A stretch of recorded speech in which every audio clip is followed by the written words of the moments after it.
મોદી પ્રધાનમંત્રી તરીકે એક એવો ઐતિહાસિક રેકોર્ડ સ્થાપવા જઈ રહ્યા છે જે ભારતીય રાજનીતિમાં સુવર્ણ અક્ષરે લખાશે।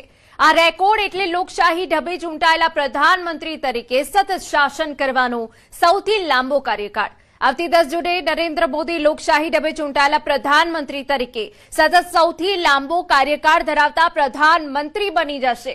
આ અગાઉ જવાહરલાલ નહેરુએ ચૂંટાયા બાદ સતત 4398 દિવસ પ્રધાનમંત્રી તરીકે શાસન કર્યું હતું। જો કે 9 જૂને રાત્રે 12 વાગતા જ નરેન્દ્ર મોદી લોકશાહી ઢબે ચૂંટાયા બાદ સતત 4399 દિવસ શાસન કરનાર પહેલા પ્રધાનમંત્રી બની જશે। નોંધનીય છે કે 17 એપ્રિલ 1952ના દિવસે પહેલી લોકસભા ચૂંટણી થઈ હતી। પહેલી લોકસભા 13 મે 1952ના દિવસે મળી હતી અને ચૂંટાઈને પહેલીવાર પ્રધાનમંત્રી તરીકે જવાહરલાલ નહેરુએ એ જ દિવસે શપથ લીધા બાદ ત્યારબાદ તેઓ 27 મે 1964 સુધી પ્રધાનમંત્રી રહ્યા।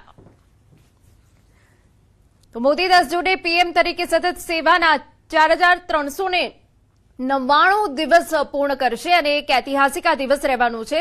પીએમ નરેન્દ્ર મોદી એક નવો રેકોર્ડ રચવાના છે। જવાહરલાલ નહેરુનું રેકોર્ડ તૂટી જશે।